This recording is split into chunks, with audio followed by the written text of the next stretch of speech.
नमस्कार दोस्तों, stock market studies में फिर से एक बार आपको बहुत बहुत स्वागत है।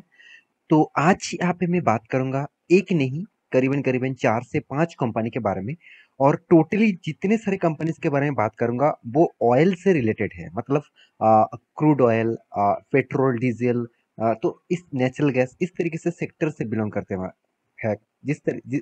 मतलब इस तरीके से सेक्टर से बिलोंग करने वाला जितने सारे कंपनीज है उसी के बारे में आज डिस्कस करूंगा, क्योंकि गवर्नमेंट ने एक बहुत बड़ा फैसला, एक अनाउंसमेंट किया, जिसके चलते हुए कंपनीज के ऊपर एक अच्छा खासा नजरिया देखने को मिला। आज मतलब पिछले दिनों में किस तरीके से अपटेन हुआ था और किस बेसिस से अपटेन हुआ था, आप यहाँ पे मैं आपके साथ डिस्कस करूंगा। तो वीडियो को लास्ट तक जरूर देखना। अगर अभी तक अपने इस चैनल को सब्सक्राइब नहीं किया तो देर किस बात की, अभी जाकर सब्सक्राइब कर लीजिए, क्योंकि आपके प्यार के बिना, आपके सपोर्ट के बिना कुछ भी संभव नहीं है। और मैं डेली बेसिस बहुत सारा एफर्ट लेकर और बहुत सारा न्यूज सर्च करके आपके सामने इस तरीके से न्यूज पब्लिश करता हूँ। क्योंकि देखिए, कोई भी स्टॉक मार्केट से अगर कोई भी कंपनीज के ऊपर अगर आपको निवेश करना है तो आपको स्टडी हमेशा करना चाहिए। तो देखिए, स्टडी करने के लिए बहुत सारे डेटा को फाइंड आउट करना पड़ता है। तो आपको उस इतने सारी चीज करने का जरूरत नहीं है। आप मेरे वीडियो 5 से 10 मिनट तक देख लीजिए, सारा इन्फॉर्मेशन आपको क्लियर हो जाएगा। तो चलो वीडियो को शुरू करते हैं।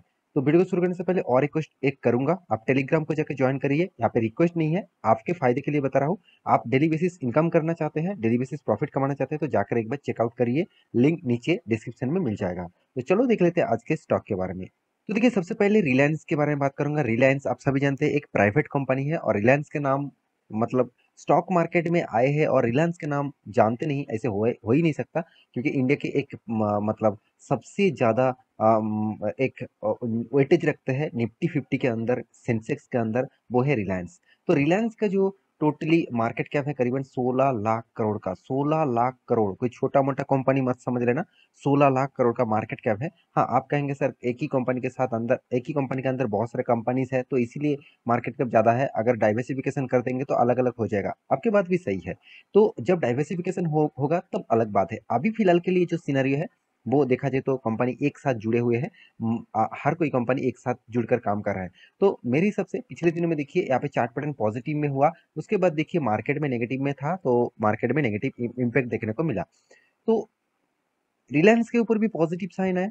आईओसीएल जो इंडियन ऑयल कॉर्पोरेशन लिमिटेड, जो जिसको आप आईओसी भी जानते हैं, actually Indian oil corporation limited IOCL नाम से भी आप पहचानते हैं। तो इस कंपनी के देखिए पहले कितना पॉजिटिव में ओपन हुआ, और उसके बाद मार्केट जब क्रैश हुआ था सेकेंड लास्ट टाइम में, तो तब भी यहाँ पे मार्केट में क्रैश देखने को मिला। उसके बाद देखिए बीपीसीएल, जो देखिए यहाँ पे भी देखिए कितना शानदार रैली।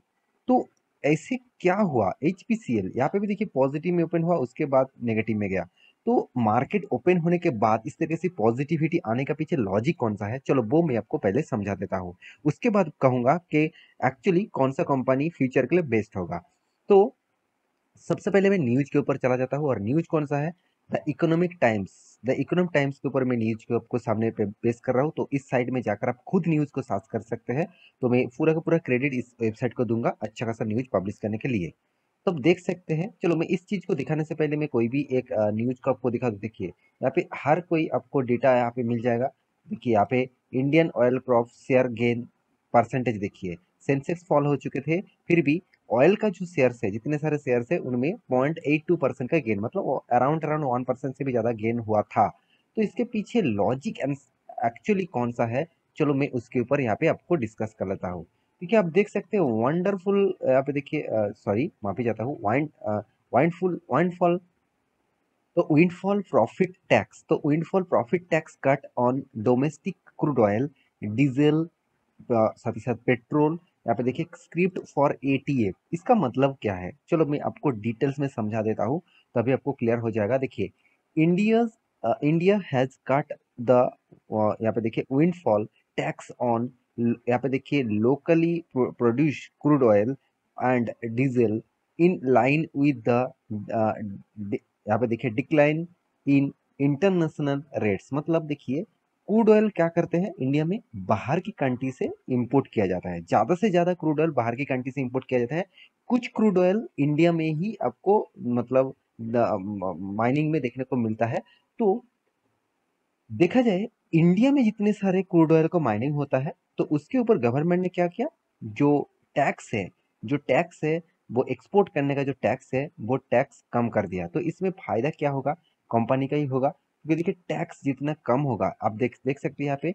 तो इंटरनेशनल रेट एंड यहाँ पे देखिए scripted the levy on the export of jet fuel, मतलब जो जेट फ्यूल्स होते हैं, डीजल, मतलब जो हाई पावर डीजल होते हैं, तो वो प्रोडक्ट जब बाहर में आप एक्सपोर्ट करेंगे, तो एक्सपोर्ट करने के लिए आपको ज़्यादा टैक्सेस देना पड़ता था गवर्नमेंट को। तो इसलिए कंपनी को ज़्यादा से ज़्यादा, मतलब एक एक्सपेंस ज़्यादा हो जाता था, तो इसलिए मार्जिन के ऊपर इम्पैक्ट देखने को मिलता था।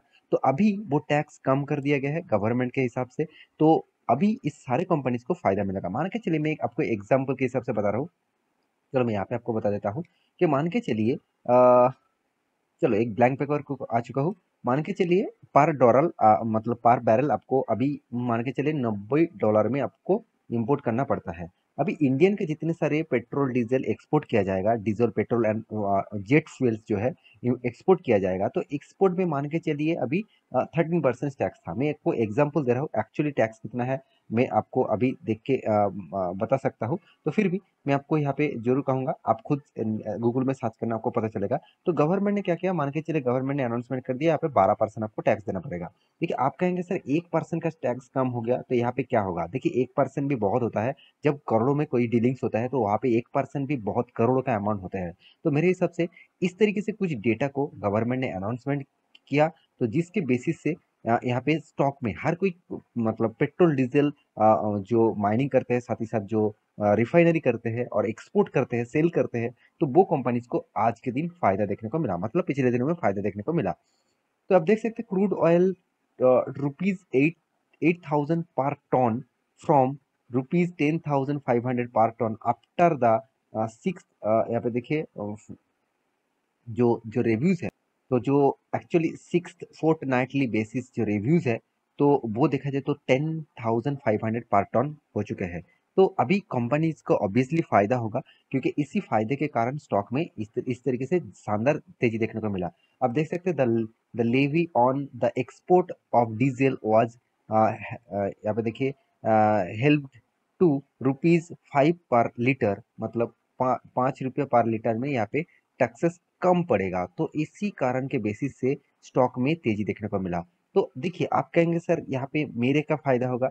देखिए आपका फायदा तो जरूर है ना, क्योंकि देखिए जो जो कंपनी के ऊपर भी आप निवेश करके रखे हैं, तो वो कंपनी तो मतलब आप उस कंपनी का तो एक हिस्सेदारी खरीद के रखे हैं, तो उस कंपनी का ओनरशिप आपके पास है। तो उस कंपनी अच्छा करेगा, तो उस कंपनी का प्रॉफिट ग्रोथ होगा, तो आपका ही फायदा होगा ना। तो इस तरीके से आपको सोचना चाहिए, क्योंकि देखिए स्टॉक मार्केट कोई मतलब ज़्यादा से ज़्यादा इन्वेस्टर, ज़्यादा से ज़्यादा रिटेल निवेशक क्या करते हैं, स्टॉक मार्केट को प्राइस देखते हैं और उसको लगता है मैं शेयर खरीदारी कर रहा हूँ।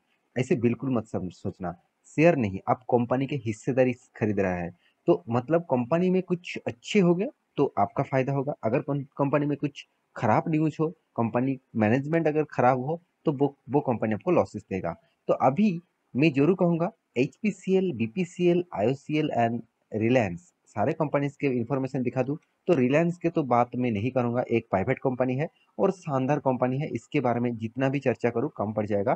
तो आईओसीएल जो है, जो आईओसीएल है, इसके बारे में बात करूं तो एक गवर्नमेंट कंपनी है। तो इसका देखिए 400% तक रिटर्न कंपनी दे चुकी है, मतलब बहुत ज्यादा वोलेटिलिटी है, बहुत ज्यादा। गवर्नमेंट कंपनी है, ज्यादा से ज्यादा कर्जा भी देखने को मिलेगा इस तरीके से कंपनी के ऊपर। बीपीसीएल, जिसका टोटल रिटर्न्स देखेंगे तो 1400 करोड़, तो बहुत शानदार है इसका रिटर्न्स, और कंपनी करीबन 65 करोड़ से भी ज़्यादा इसका मार्केट कैप है। और एचपीसीएल, इसका भी देखिए परफॉर्मेंस देखेंगे तो करीबन 500 करोड़ के आसपास इसका परफॉर्मेंस है, और इसका मार्केट कैप करीबन 30 हजार करोड़ के आसपास है। तो आप कहेंगे सर, अगर मुझे रिलायंस को अवॉइड करके कोई भी एक इस oil natural gas distribution companies के ऊपर निवेश करना चाहूँ, तो कौन सा बेस्ट होगा।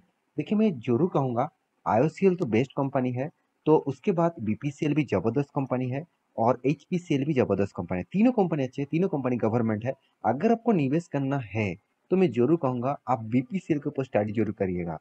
बीपीसीएल का जो परफॉर्मेंस है, मुझे थोड़ा सा अच्छा लगता है कंपेरिजन टू अदर्स कंपनी। तो ये था कंपनी का डिटेल्स। तो आशा करता हूँ सारी जानकारी आपको मिल चुका है। मेरे वीडियो कैसे लगा जरूर कमेंट करना। इसी तरीके से वीडियो पाने के लिए चैनल को सब्सक्राइब भी करना। मिलते नेक्स्ट नया स्टॉक लेके, तब तक के लिए अच्छे से रहिए, अपने ख्याल रखिए।